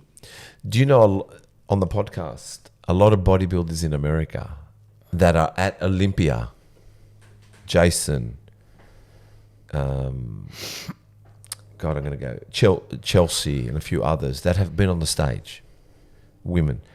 Do you know they all have jobs? They don't pretend. Not even sponsors enough. And they're at Olympia and they have jobs. Here in Australia, we believe we are Olympians and we don't need jobs and everyone should be paying us and we should look for labels to give us free shit. That's only when you get in the top. First, you need to make yourself your work or your business, whatever you do. Yes. Then when you're the top, you can think about someone gonna sponsor you. No one wanna sponsor zero. 100%, man. Someone wanna give you money, or you get sponsors, or you start making money when you're the first. Then you have to win. And there's no win New South Wales or Nationals or any pro competition. You have to win at least Arnold class, at least a Mr. Olympia. You have to be in the top 3. 100%, man. You have to be in the top 3. And But to think before that, you have to have a job. And to think, I think in men's physique in the Olympia, no joke, I'm going to say a simple number. I reckon it's more, 30 plus competitors. I think 42 competitors. Jason Quinn tells me how he comes 19th, 18th, 22nd. And he's just trying to break, he said, the 15th. Even to get in the top 10. Like, and he's got an amazing body. He just got qualified again, just recently. So bodybuilding in Brazil at the moment. And I think where all this women's physique and bikini came from, I think Brazil was the influence, correct? Yeah. And the body structure. Yeah.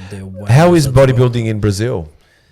Past I think 2-3 years ago, now is the second country, the biggest in bodybuilders in the world. Yes, yeah. Even like so many brands of supplements, they make their own gyms for their own athletes training there. Yes. So they're doing a lot of YouTube, but like, it's not that bodybuilders is getting money, but they have to produce a lot for the brands. So they're doing a lot of videos, a lot of marketing for the brands, and they get the money. And they have to compete at least once a year. Yeah. The companies doesn't want someone doesn't go and doesn't win.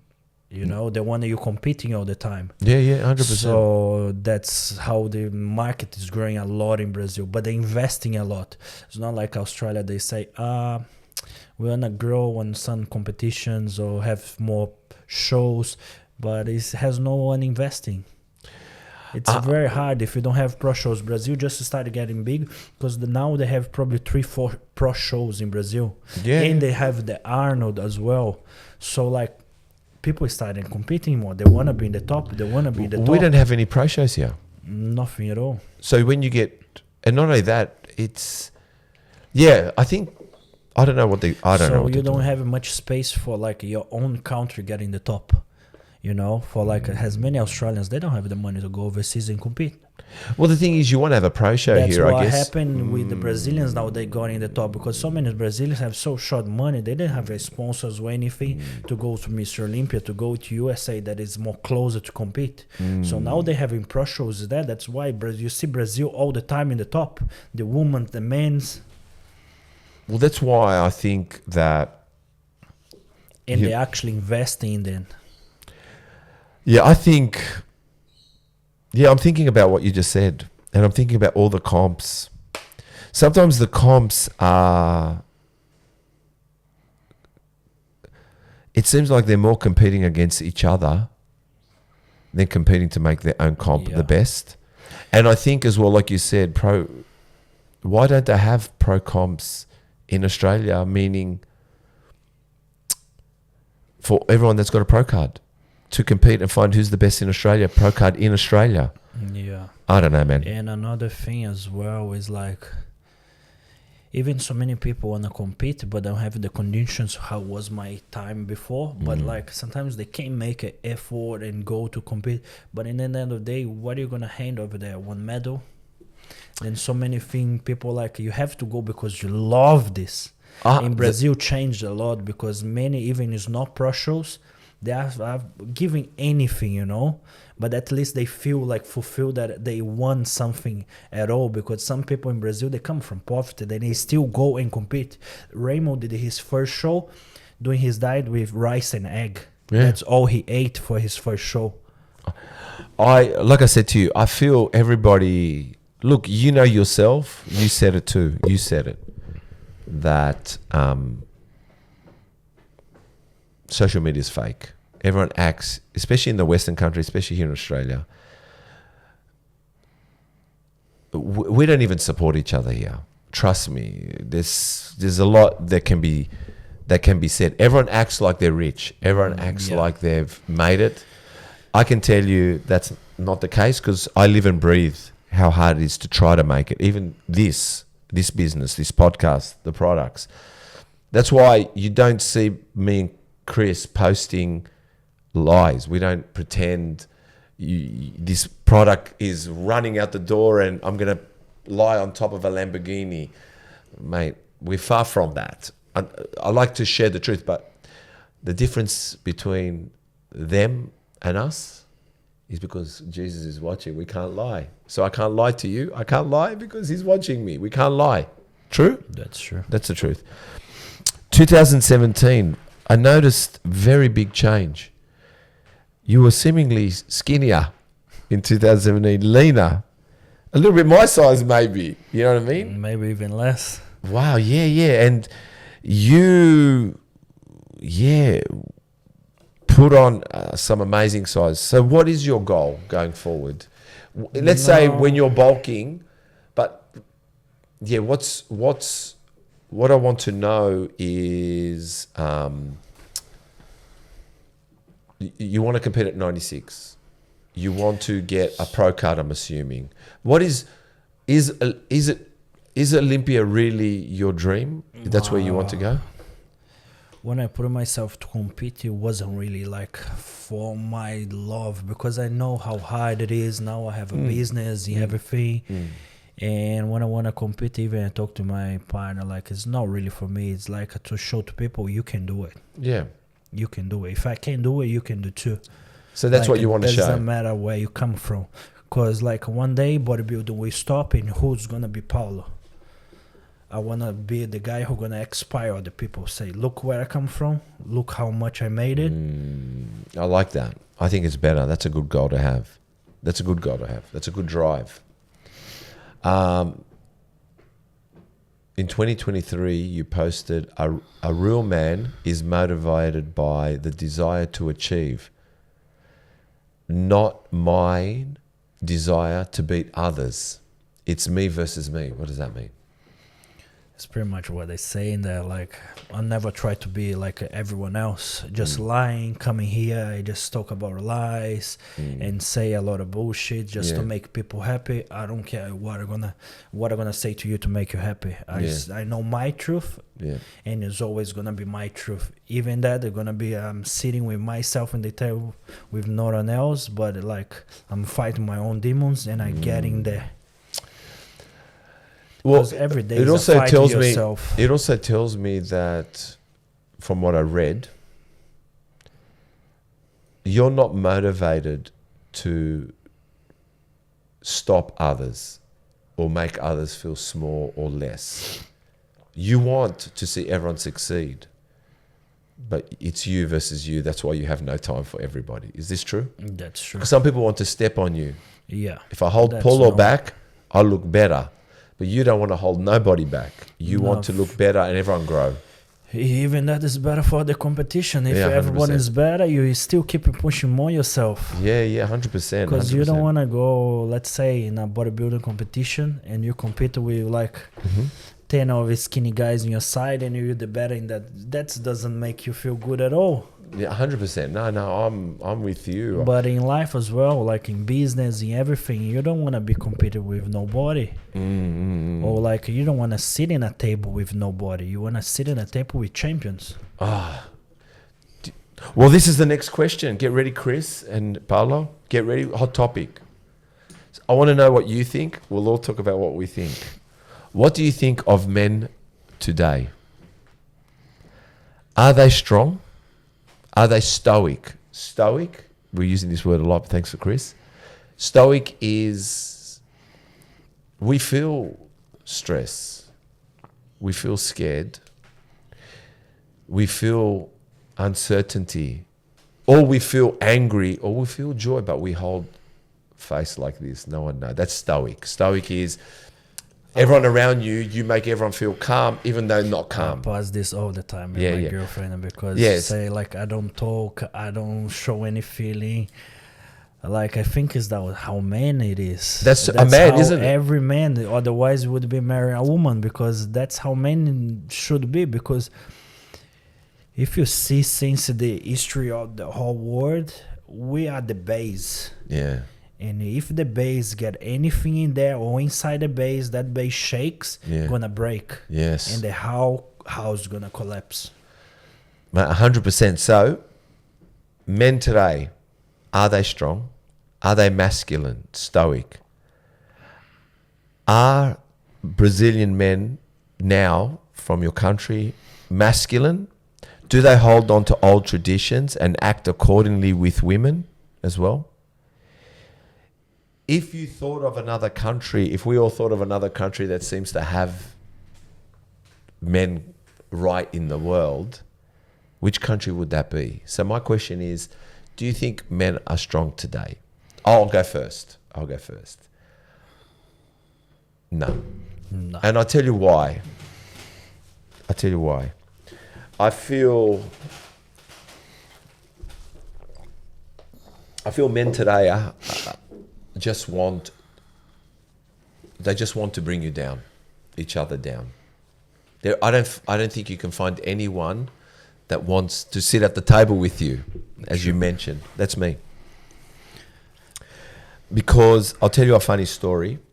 I don't know if I've shared this here, and it just came to my mind now. But masculine, when someone says to me, "Oh, I would have fought for that person," I would never say that. I'll tell you why I would never say that.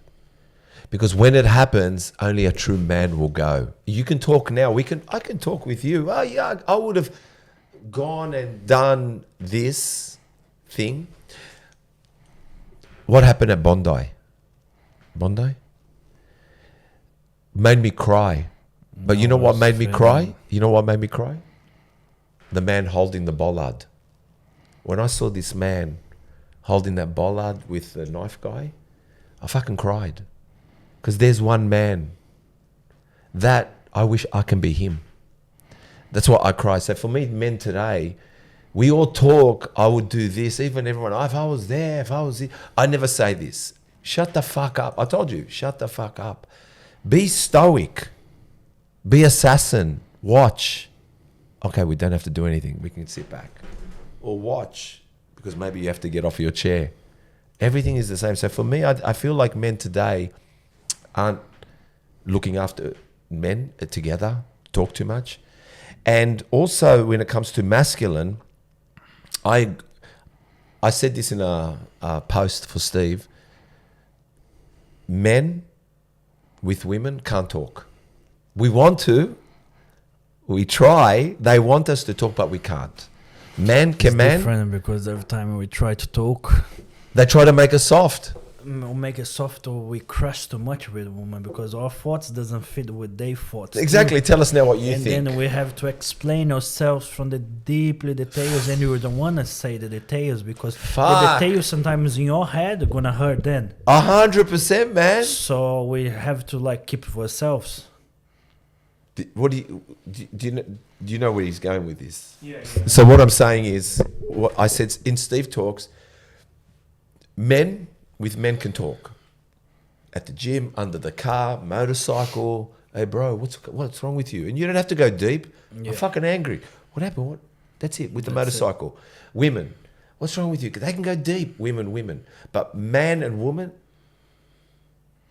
never. I'll tell you why never. I know you won't believe this. We will never get it right. Man will never make the woman in conversation happy. Not because they want to make you happy. It's because we don't know and we don't want to go this deep. And when we go deep, I think we the feel weak. feeling is different from Yeah. men. How you grow up, everything is Yeah, different. So yeah. we're different. Yeah. Like we men, they Yeah. woman, we're different. Yeah. When it comes this part of talking, like it's always gonna have. You can sometimes get really right, but I think on the part of sentimental things, we can't get right because the way we feel, they feel different. I'll tell you about when your marriage breaks. Firstly, it's true, the man doesn't see it coming. She's out 2 years before you. But do you know when she's out? When you become feminine. When you become feminine, that's when she leaves you. Because she got you when you're masculine. That's why she liked you. But when they break you down to be soft, to be understanding, like, I'll give you an example. When you meet your girl, you're Superman. Later, they try to make you Clark Kent. They want you to wear the glasses and the jacket and be no more Superman. And when you become Clark Kent, they say, see you later. Because they want Superman back. They want Superman back. And you said, but I changed for you. What do you think about that, Chris? I mean, Chris, my analogy. Yes, Chris. Being a 23-year-old. I agree with you. We've spoken before. Yes. There are probably exceptions. So we can't really generalize and say all men are weak now, but the majority of them are definitely weak. Oh, well, not all men, but I'm yeah, go on.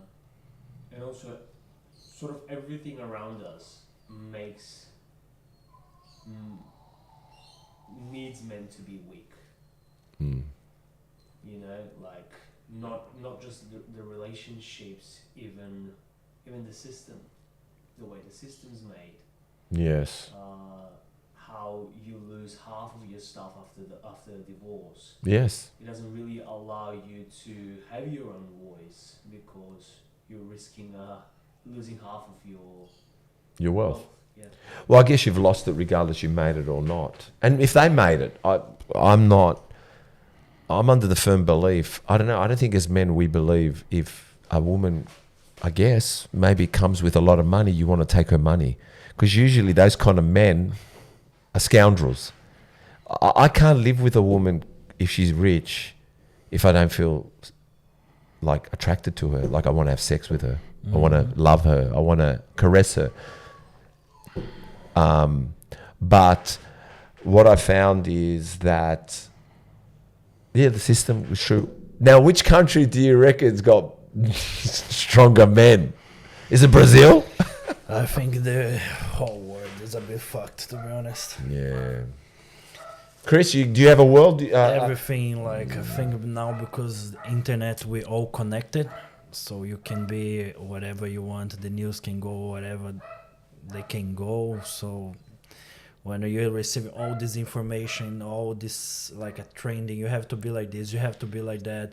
Now it's this, now it's that. So I think the whole world's a bit fucked.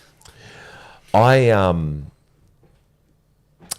finish it like this. I think men and women are so important in a relationship and a relationship with your children or the younger generation. I believe a woman can, like Chris's mum, can teach Chris so much. And Chris's dad, because they're together, can teach Chris so much. And the best thing they can do is get the fuck out of each other's way and let them do their skills with Chris and not undermine each other. That's when a woman says, don't talk to your son like this. And you think, I'm a fucking man. I'm going to talk to him the way I should be disciplining as men to men. Now, a father to a daughter, very important. A father to daughter is more important than mum to daughter because the dad shows if he's a good man, you know, talks to the mother nice, talks to the ladies at the shop nice, he acts stoic, protect her. She look at this and say, oh, I want a man like my dad. So even men, we got to act proper. So like I said, I think let everyone be themselves as their makeup, their DNA, how they will come into this world. Because like I said to you, even myself, you just told me your story, not knowing your dad. You told me your story about Brazil. Even me growing up, if not every weekend, I was always in trouble. My bike, every weekend I was painting it because my dad threw my bike because I was late. I had to paint it not red, come back. Why are you late? Fucking throw my bike. Paint my bike black. Why are you late? Throw my bike. Blue. Why are you late? Throw my bike. Every week. Fucking mallet thrown at me. Fucking, I've been tied up. Now, this shouldn't be today. But I don't give a fuck about the past. I don't hate him. Yeah, that's how my dad, oh my God, he raised my voice. It's ruined me forever. I've got to go see a psychologist. Like, I don't know. Like I said, misery tries to find misery. Positivity tries to find positivity. Positivity doesn't want misery. And you know what? Misery doesn't want to find positive, Paulo. Because you are too positive. And they want to tell you they're rubbish. Are you fat up or fed up? Tired of boring food? We just cooked this from our What Should I Eat cookbook. It's also on an ebook, making it more affordable for you. So, get your copy at threeog.shop.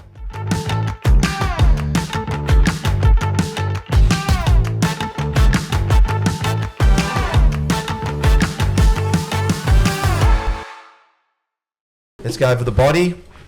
Exercise sets and reps. You train it, good. You don't train it, traps. You train them? Don't train that. Okay.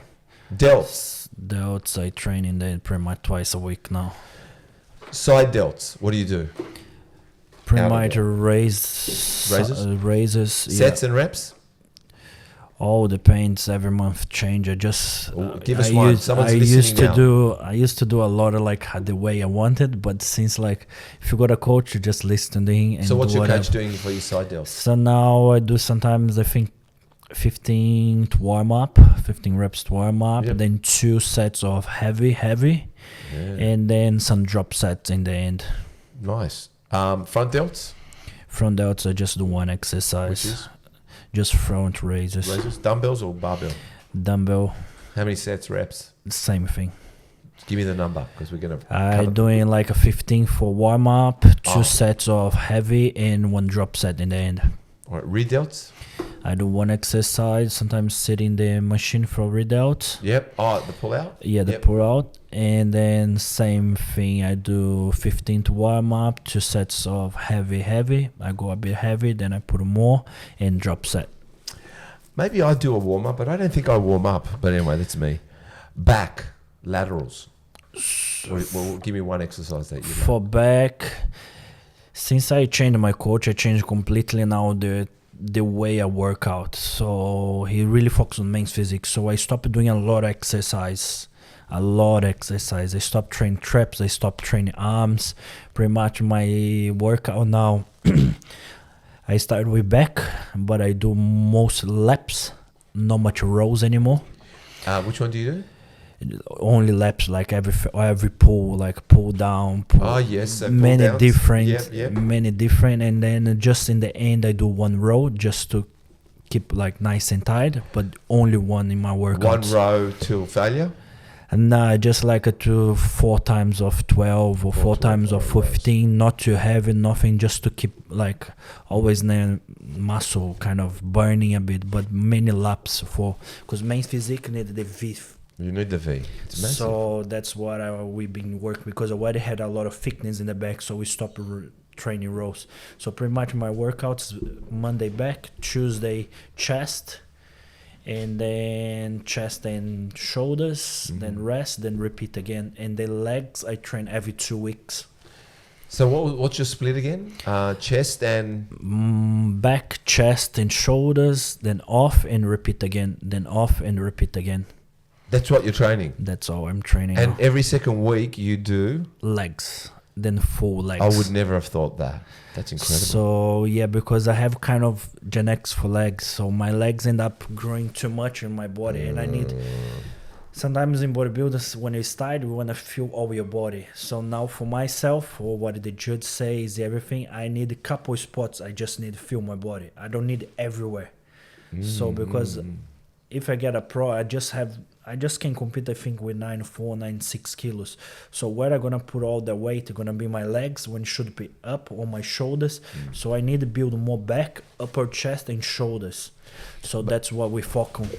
They're introducing to have good legs now, though, aren't they? They're judging legs, aren't they? Now they're judging legs, but only for pros. But they still looking a bit. I wish men's physique had a little bit more shorts, like a jean shorts.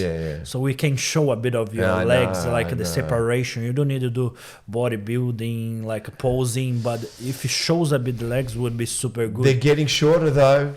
Hopefully gets more short. Ryan Terry's were pretty short, man. Yeah. Ryan Terry, fucking. Hopefully get a bit more shorter. Yeah, I think so too. I like it. You remember the shorts like Arnold used to train? I think that is a bodybuilding shorts, not like a surf shorts. Yeah, I agree. Why are we wearing surf shorts? I think that I agree with you. I agree. That's where men's physique should show, because it's a bodybuilding competition. You need to be judged for your whole body. Doesn't matter if your legs is small or bigger, but men's physique is not about the big as you are. But also the right shorts, and no one wears surfing ones. Yeah, like we're looking for it. We're not. It's not. It should be. It shouldn't be. Well. Like I said, it shouldn't be surfing shorts. It should be gym shorts, and there is a height. I've got some. I hate when I go to the beach. I can't wear long ones. Yeah. Why? I feel. I don't know. They pull me down. I like a little bit short. My legs help me. My legs help me be strong. So chest. Did we say what you're training for chest? Just pretty much like a basic. I don't do anything special. Everything I do is pretty much basic, but we just focus on more parts. Incline? No, we focus more, incline for the top of chest, more sides of shoulders, and more for So laps. when you do incline dumbbell press? I don't do much dumbbells or bars anymore. Pretty much I try to use a lot of machines because I'm scared to fuck my shoulders again. Yeah. How many sets and I train by myself. 15 always between 15. Then after I started putting more weight, so I'm going to heavy. I can between 8 to 10. So biceps, you're not training? Not training at all. Triceps? No, nothing at all. Wow. Does it feel weird? No. Okay. You wouldn't be training forearms, but you got big forearms. Yeah, no forearms. Abs should be trained day on, day off, but I've been training maybe once a week. I used to love training abs. I haven't trained abs for over a year now. I don't train abs because I'm trying to use this theory that sometimes training abs you can make them too big. Depends what you're on.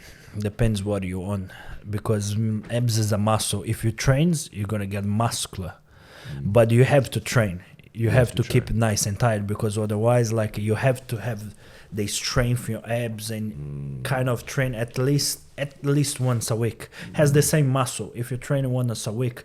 But the thing is, if you train more than once, it's okay, because it's not gonna grow. Then you're gonna kill in your muscle. You're gonna just get harder and harder, because the main thing, you have to have a rest to grow. But if you train too much, you overtrain. I've got to maybe I've got to change a few things. What about, do you train? So what do you do for abs once a week? What do you train? Give me one basic stuff. Always with weight on the leg raises. Not that much. I did a lot in my prep, but when you're doing the crunches, crunches on the how many machine, sets, reps? Pretty much always 6 or 15, 20, but always progressing the weight. Everything that I do, always progressing the weight. Quads is every 2 weeks, then completely. But I'm not doing squats anymore. What are you doing? Hack press or leg press? Leg press, very basic leg press. What are you doing for leg press? How many sets, reps? Same thing, 15 warm up? Yeah, but I go pretty heavy when I train, because now when I train like every 2 weeks, they feels brand new. When you train every week, you can't be lifting heavy every week. No. So when I'm giving this rest, seems like I'm more stronger. The last time, even I done a video on Instagram, I pretty much I think did with 570 kilos on leg press. It was a big one. Yeah. And it wasn't that hard. It didn't look Yeah, it wasn't that hard, but sometimes the rest is very important. Everybody like thinks no. No, you The don't. same thing I'm doing. I'm training the basic parts that I need. I emphasize in my body right now, back and chest and shoulders. Then I get a rest and come back again and a rest. I like it. I might even try it myself. Hammies? Hamstrings, I train the same day. I train legs, maybe two. What do you do? Two exercise. Name one exercise. Just on the machine. Hamstring curls. Yeah, hamstring curls. Same- Stand up and laying down. Okay. Calves. Calves, I train twice a week. I just do stand ones and sometimes on the leg machine. How many sets on that? Same day I train the abs. Like pretty much they say like it's hardest to build abs and calves because they different muscle. They hold all your body. So it's hard to. The calves. Then you need to put more weight or more reps, whatever. Then you're always trying to like change it up. If I train something one day, the next day I don't train the same thing. Then I go lighter, more reps. And one day I go heavier, less reps. What about tibialis? That's the front of the calf. I don't train. No, that's all right. Well, we've gone through the whole body. We've spoken about masculinity and men's physique. And is your goal to get a pro card? Is my goal, but first I want to achieve kind of the body I'm confident to go in this stage again. Yep. Because every year is getting harder and harder. The competition here in Australia is getting better and better. It is. It's changing a bit. It's changed a lot. So yeah, because like I'm kind of guy, I don't want to step this stage and lose. For me, nationals when I lose was a big thing. But sometimes for me, losing at the nationals was a good thing because it got me really motivated. Yeah. Because on my first prep, I didn't give my 100%. That was like my 60. When you say lose, what did you come? I didn't even place top 3. For me, is already a big thing. You're not happy. So You're Brazilian. You're not happy. So the next Plus you've time done when jail. then sometime like the Lucky everyone got out alive. The next time when I compete, I don't know when yet, but when the next time I need to place something. Of course I want to place one, but I don't want to invest all this time, all this money, all this prep, go for stress, and many things affect your work, your relationship, before you go there and don't place. I'm with you, man. I agree with you. All right, time to promote yourself. Where can everyone find you? Oh, where can I find on my Instagram? What's your It's Instagram? Physique Pro. Physique Pro. Have you ever thought about being a personal trainer? Many times I thought, but I'm not really good to teaching people. No, I'm don't worry really about good it. on construction. Stick with construction. Yeah. Well, Paulo, I know last year you reached out. You said, I want to be on your podcast. First Brazilian. You are the first Brazilian on the podcast. And I kept the promise. You kept your commitment. I really thank you for being on, bro. Thank you very much. Thank you so much. Thank you.